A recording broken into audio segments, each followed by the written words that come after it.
اللهم صل على سيدنا محمد وعلى آل سيدنا محمد وبارک وسلم۔ اللہ رب العزت کے پیارے حبیب علیہ الصلوۃ والسلام نے، امت کے غم خوار نے اپنی امت کے مصائب، پریشانیوں یا دیگر امور کے لیے وظائف ارشاد فرمائے، اور جو بھی آپ علیہ الصلوۃ والسلام کی بارگاہ میں سوالی بن کے آیا، اللہ رب العزت کے پیارے حبیب علیہ الصلوۃ والسلام نے ہر طرح سے اور حسن انداز سے اس کی رہنمائی فرمائی اور اس کی دلجوئی فرمائی۔ کوئی سائل آیا، اللہ کے حبیب علیہ الصلوۃ والسلام نے اس کو عطا فرمایا۔ کسی نے سوال کیا، اللہ رب العزت کے حبیب نے احسن طریقے سے اس کو مطمئن کیا اور اس کا جواب ارشاد فرمایا، تاکہ جب اس بارگاہ سے جائے تو پریشان حال نہ جائے۔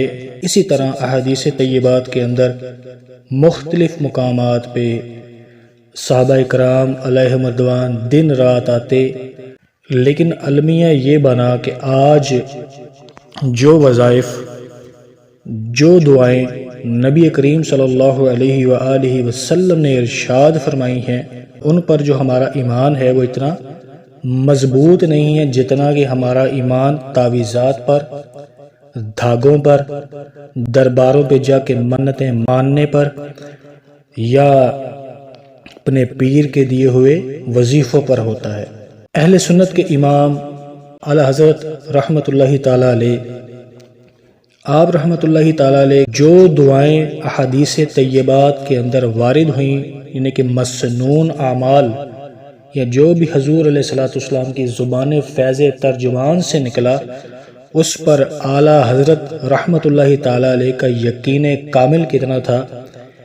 ایک مرتبہ ایسا ہوا، دوران حج اعلیٰ حضرت رحمۃ اللہ تعالیٰ علیہ کو بخار آیا۔ آپ رحمۃ اللہ علیہ اس وقت حرم میں تھے، معاً بادل امڑ آئے اور بارش شروع ہو گئی۔ آپ رحمۃ اللہ تعالیٰ علیہ نے بسم اللہ کہہ کر طواف شروع کر دیا، تو کسی نے عرض کی کہ آپ رحمۃ اللہ علیہ ایک ضعیف حدیث کے لیے اپنی جان مشقت میں ڈال رہے ہیں، کیونکہ حدیث مبارکہ میں آتا ہے جو بارش میں طواف کرتا ہے وہ رحمت الہی میں تیرتا ہے۔ سیدی اعلیٰ حضرت رحمۃ اللہ تعالیٰ علیہ نے ارشاد فرمایا، گرچہ حدیث جو ہے وہ سندن ضعیف ہے، اس پر میرا جو ایمان ہے وہ کامل اور مضبوط ہے۔ یہ ہمارے اکابرین کا نبی پاک علیہ الصلوۃ والسلام کے فرمانات پر کامل اور مضبوط یقین اور ایمان کی ایک جھلک ہے۔ پھر اسی طرح آپ رحمۃ اللہ تعالیٰ علیہ کی آنکھیں دکھ آئیں۔ کسی طبیب نے کہا کہ کچھ برس بعد آپ کی جو بینائی ہے وہ کمزور ہو جائے گی، تو آپ رحمۃ اللہ تعالیٰ علیہ نے یقین کامل کے ساتھ فرمایا، میں نے بارہا عشوب چشم کے مریض کو دیکھ کر وہ دعائیں پڑھ لی ہیں جو احادیث طیبات میں وارد ہیں، اور میرا یقین و اعتماد ایسا نہیں کہ کسی طبیب یا حکیم کے کہنے پر متزلزل ہو جاتا۔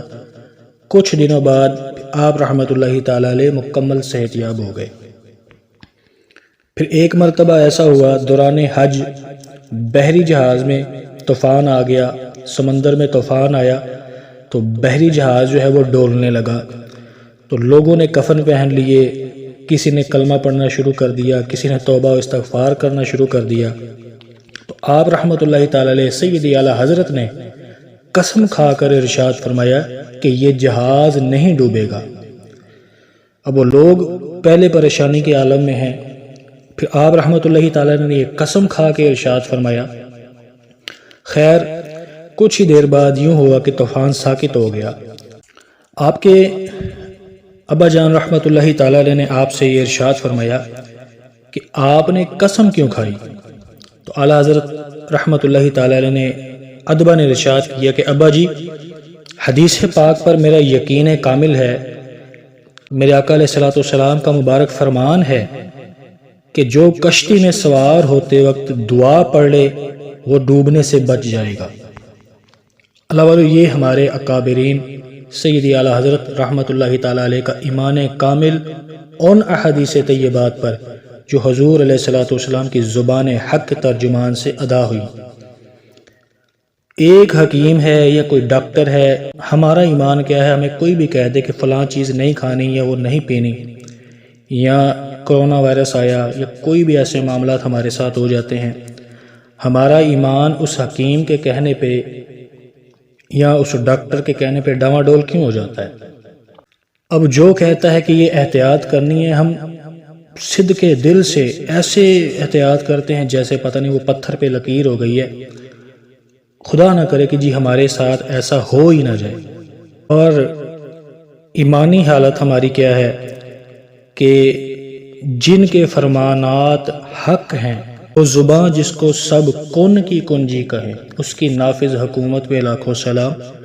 جس زبان فیض ترجمان سے کہی کہی ہر بات حق اور سچ ہے، ہم ان کے بتائے ہوئے اعمال، ان کے بتائے ہوئے وظائف، ان کے بتائے ہوئے اوراد کو ہلکا لیتے ہیں معاذ اللہ، مسنون اعمال پر یا جو وظائف حضور علیہ الصلوۃ والسلام نے ارشاد فرمائے ان پہ ہمارا یقین ہی نہیں ہوتا۔ اللہ رب العزت ہمیں سوچنے سمجھنے کی توفیق عطا فرمائے۔ آج امت کا آدھا حصہ، بلکہ آدھے سے بھی زیادہ کہوں تو بجا ہوگا، وظائف کر کر کے، تعویذ لے لے کے، جھوٹے عاملین کو گھر میں بلا کے یا ان کے پاس جا کے اپنا پیسہ بھی برباد کر چکا، اپنا وقت بھی برباد کر چکا ہے، اور کئی عزت سے ہاتھ دھو بیٹھے ہیں۔ تو اللہ والو، اپنا یقین، اپنا اعتماد، اپنا ایمان مضبوط کرو، اور حضور صلی اللہ علیہ وآلہ وسلم کے بتائے ہوئے مسنون اعمال کو اپنا لو۔ نجات اسی میں ہے۔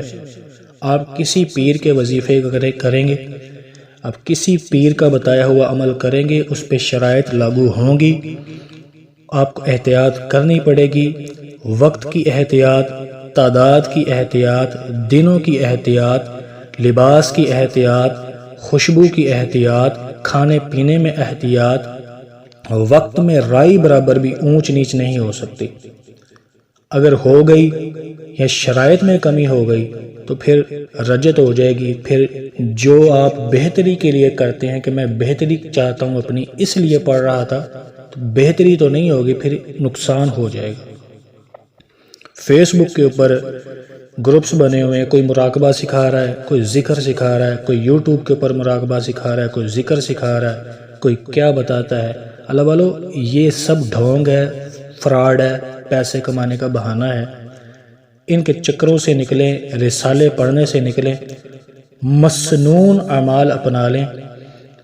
حضور صلی اللہ علیہ وسلم کی مبارک ذات پر درود و سلام، حضور علیہ الصلوۃ والسلام کی مبارک ذات پر دن رات کثرت سے، صبح و شام، پاکی ناپاکی کوئی قید نہیں ہے۔ ہر حالت میں حضور علیہ الصلوۃ والسلام کا ذکر خیر کرتے رہیں، چلتے پھرتے اٹھتے بیٹھتے درود پاک کا کثرت سے ذکر کریں۔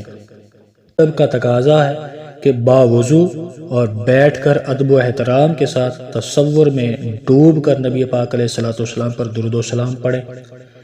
رات کو سوتے وقت استغفار کی ایک تسبیح کر لیں۔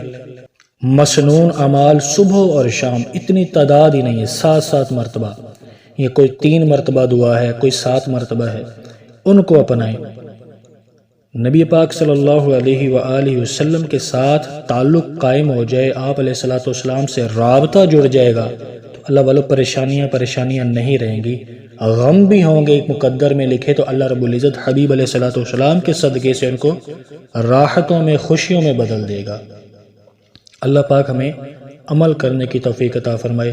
اللہم صلی علی سیدنا محمد وعلی آل سیدنا محمد وبارک وسلم۔